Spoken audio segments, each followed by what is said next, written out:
What's going on, y'all? It's your girl Alexis J, and we are back yet again with another episode of the Weekly Wrap. You already know we're right here on UwebTV, so keep it locked because I got all the juicy gossip for y'all this week.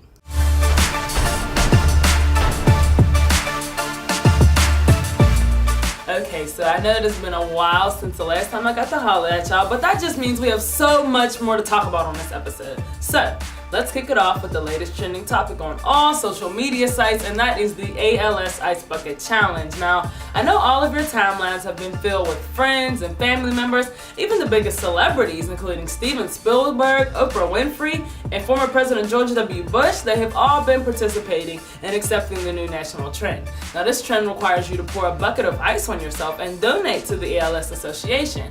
Now, I think it's a very cool idea, no pun intended, but I want to be sure that we are all educated as to what this challenge is all about. Well, ALS, also known as Lou Gehrig's disease, stands for amyotrophic lateral sclerosis. This disease affects about 30,000 Americans, and it attacks the body's nerve cells, which can ultimately lead to total paralysis.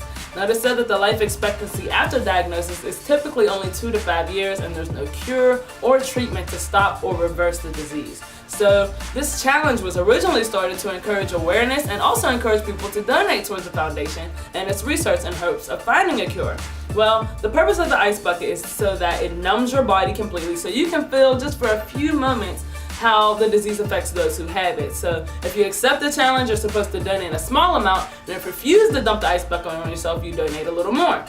Well, so far, the ALS Association has received $41.8 million, and that's only from July 29th through August 21st alone. So the challenge seems to be working, and I too have been challenged. You can check out my experience on my Instagram at _getAlexis2Alexis. And shout out to everyone who has participated so far and rallied together for a great cause. Now, in less fortunate news, another recent trending topic has been the death of the legendary beloved actor Robin Williams. I was at work when I heard the news, and I was absolutely crushed to hear about the passing of one of my favorite actors, and even more saddened at the circumstances surrounding his passing.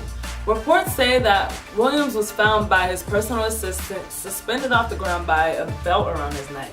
It is also said that the actor had cuts on his wrist, which alludes to his several attempts to take his own life.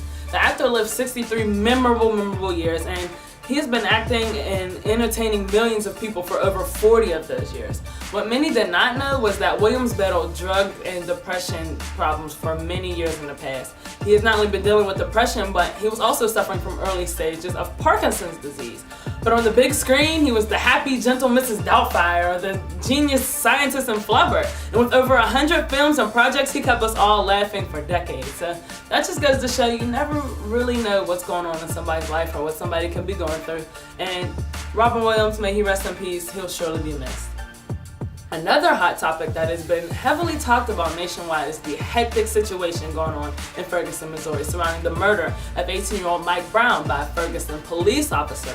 Now, details surrounding the incident leading up to Brown being gunned down in the middle of the street by the officer are still up in the air, but not soon after, the streets of Missouri were in a complete frenzy with what started as riots, but has since calmed down to peaceful protests. The protests have been spreading nationwide with people in the streets with their hands up, shouting "Don't shoot" and signs and everything else to counteract the witness reports saying that Mike Brown threw his hands up to show the officer he was unarmed and surrendering before he was shot several more times to his death.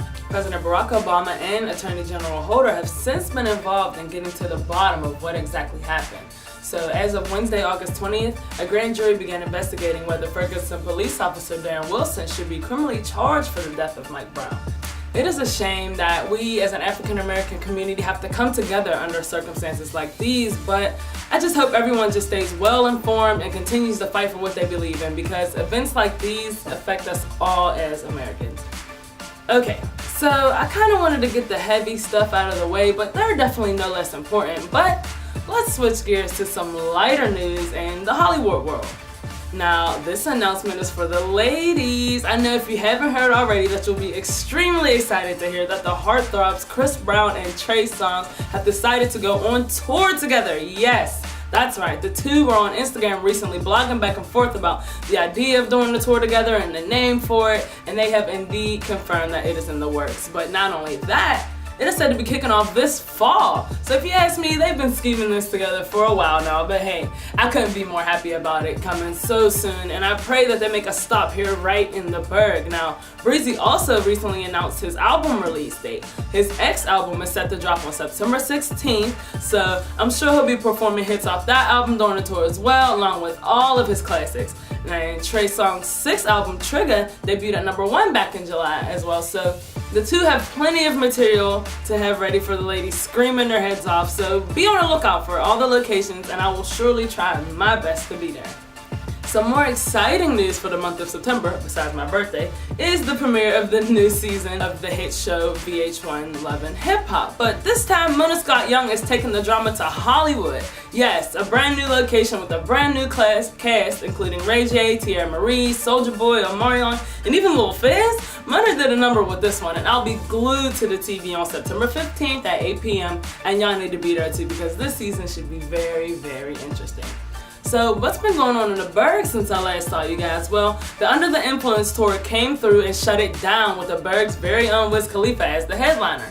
You already know the show was amazing, but not only that, we were fortunate enough to have Mac Wilds come through Club Abbey for the after party and perform again, and I stood there with my jaw dropped and hearts in my eyes. He has came a long way since Mike from The Wire. And of course, the best rap duo of all time, Drake and Lil Wayne, came through for the Drake vs. Lil Wayne tour. The two battled it out with their hits versus classics, and in the midst of it all, I lost my voice and my mind because the show was way too crazy. In the end, Weezy's classic won the battle, and Drake participated in the Ice Bucket Challenge right there on stage in front of the 412. He then challenged Beyonce, saying, quote, "It's only right, so we shall see if the message gets back to Queen Bee anytime soon." But some not so good news going on in the Steel City is our very own NFL players getting arrested for possession of marijuana and during preseason. Now that's not cool at all. Running back Le'Veon Bell and LeGarrette Blount were pulled over after a traffic officer said he smelled a strong odor of marijuana coming from the vehicle. And the officer was riding on a motorcycle, so I can see how that makes a little bit of sense. So sure enough, the officer found a 20-gram bag of bud inside the car. And Bell, who was driving at the time, was taken for a blood test and expected to also be charged for driving under the influence of marijuana as well. The Steelers are well into the preseason with a record of 1-1, and this is the last thing we need right now. I just hope they can get it together, get their head out of the clouds, and back on the field. Well, that's all I have for y'all this week. Make sure y'all stay tuned in on UwebTV. This is the Weekly Wrap, and I'm Alexis J.